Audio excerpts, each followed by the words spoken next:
Tencent and NIO have signed a new strategic partnership. So this news came out already a while ago, but only now I'm finding time to make a video about it. I was caught up in some consulting client work, but anyways, now I want to cover this topic and explain a little bit more why this is important for NIO, but also why it fits into Tencent's strategy and what does it tell us about this whole US versus China chip fight that is currently going on there. So the news reads, for high-level autonomous driving, Tencent Cloud will support the large-scale data storage, computing, and model training required for autonomous driving from R&D to operation. NIO said that this signing will promote the efficient integration of resources between the two parties.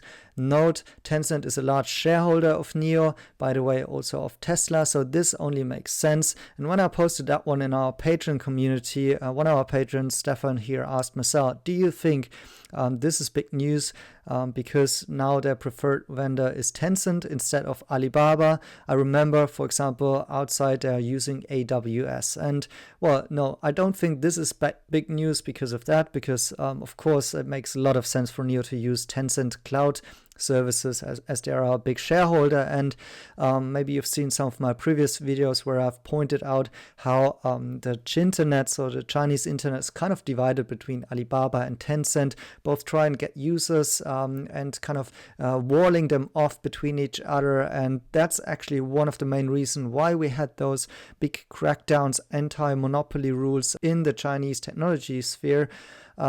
So no, that's not the reason why I think it's a big deal that NIO is choosing Tencent. That just makes quite a lot of sense. But I think what's really the driving thing here is that Tencent is opening up their computing and model training power required for autonomous driving, because this has been really at the heart of some analyst questions quite recently, and also the media here. And so, for example, let's have a look at what Stephen Feng, CFO of NIO, has to reply here. Now, how is the performance affected by the U.S. chip ban? Of course, your company has already indicated that there is no impact. You guys use NVIDIA chips, and you also are working on your own autonomous driving chipset. But give us an update on where that stands.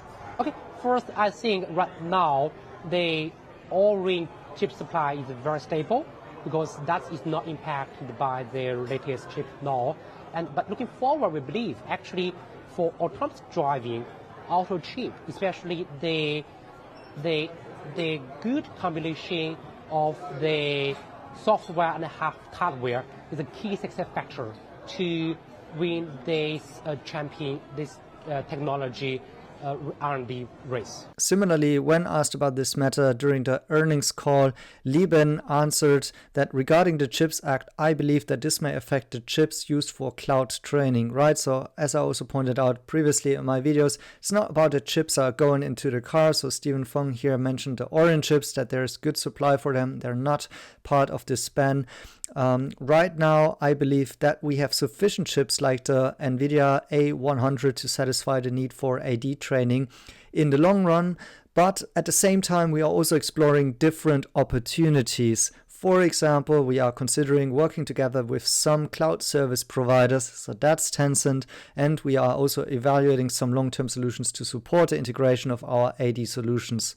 As for now, I don't actually see an impact on the overall operations. So this is where this agreement is coming in handy, because basically it is going to be Tencent that is providing some of these computing resources necessary to really process all of the data that NIO is collecting and doing, for example, the image labeling, but also running and refining the algorithms that are training the neural nets in order to, at some point in time, hopefully being able to achieve L4 autonomy based on the current hardware in the cars with the Atom supercomputer, and the back end being NIO's own ecosystem that is now already fit with those A100 chips, but then also additionally accessing Tencent server farms for especially these kind of operations, which are going really beyond what usually automotive companies are doing, because frankly, I mean, there's lots of cooperation going on in China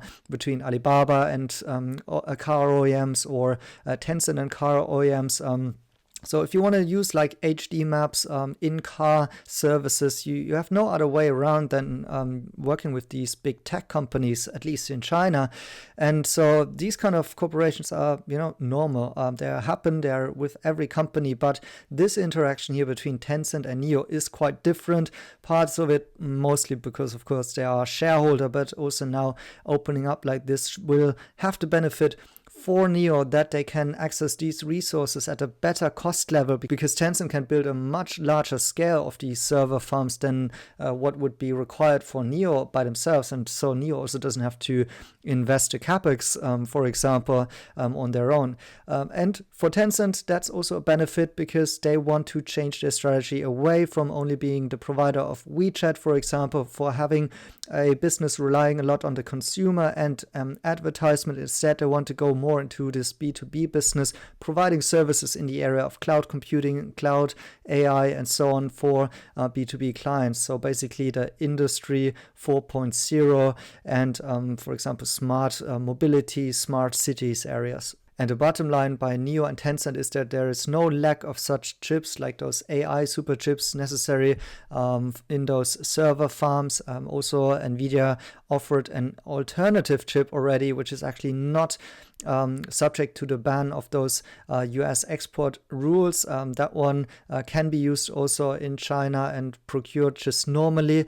However, even more recently, this Bloomberg article, and by the way, I'm not paying for Bloomberg, or should I call them Doomberg, but what is being blurred here is Beijing has begun to cooperate with US efforts to ensure American technology isn't routed to Chinese military. So that is exactly why those bans have come into place, at least officially. Of course, it's also about the technology war, but it's a good sign here that China is actually, proactive here and saying like, look, we want to make sure that those chips that are going into China go not into the hands of our military. That's what you guys want. If we can assure that this is the case, there shouldn't be a lack of supply of your chips. And so currently I'm seeing this message over and over again. For example, here also on the Baidu earnings call, note Baidu is also a very important player with Baidu Apollo in the area of autonomous driving, but of course also in the area of delivering or offering AI services to different players. But asked about the same questions regarding those chip restrictions, this is what Baidu has answered. We think the impact is quite limited in the near future. First of all, a large portion of our AI cloud business and even wider AI business does not rely too much on the highly advanced chips. And secondly, for the part of our business that need advanced chips, we have already stocked enough in hand. So once again, similar thing here actually to support our business in the near term. Certainly, there was alternative to the restricted chip. So that's again this alternative NVIDIA chip that can be procured. And we have the technologies to use such alternative chips to achieve the similar efficiencies actually in the AI cloud and AI business. And last but not least, automotive chips are not on the list for those prohibited chips. Once again, the same that NIO said there with the Orion chips and also other chips that are going into cars, like even like the logic chips and so on. These are not restricted, but then the larger trend going forward will definitely be that Chinese companies will make their own chips and become independent. So for example, here Baidu have a chip called Kunlun, different chipsets actually, also some of them very similar to the NVIDIA chips in the area of processing large data sets. And so this will be going forward the strategy of Baidu, NIO, and Tencent. And in this partnership here between NIO and Tencent, I think the most crucial part here is actually that this bundles resources together and should benefit actually both sides.